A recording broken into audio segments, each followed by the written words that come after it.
In this chapter, we're going to take all that we've learned with D3 so far, and we're going to put it to use in creating an interactive scatter plot.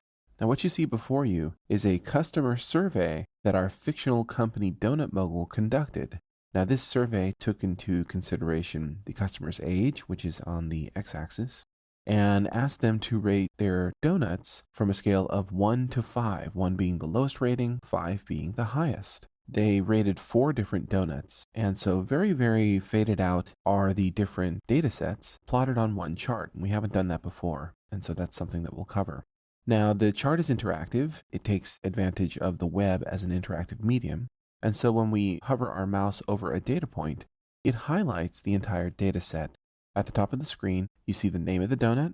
This is a powdered donut, the age for the particular data point that we're looking at, the number of responses, and the number of responses in this chart is visually reflected by the size of the data point. So the larger the point is, the more responses there are, the smaller, the fewer responses there are. And then you see the average rating. So this is 2.43.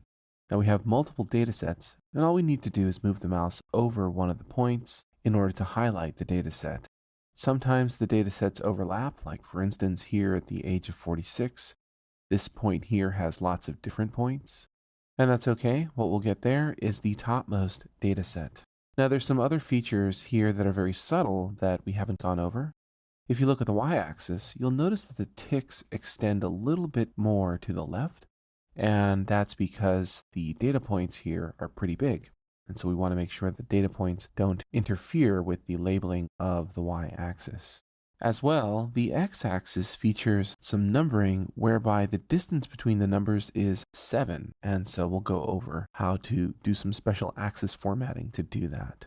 By and large, this is a pretty good example of the basics of D3 put to use in a chart that takes full advantage of the D3 library and the interactive web as a medium for data visualization.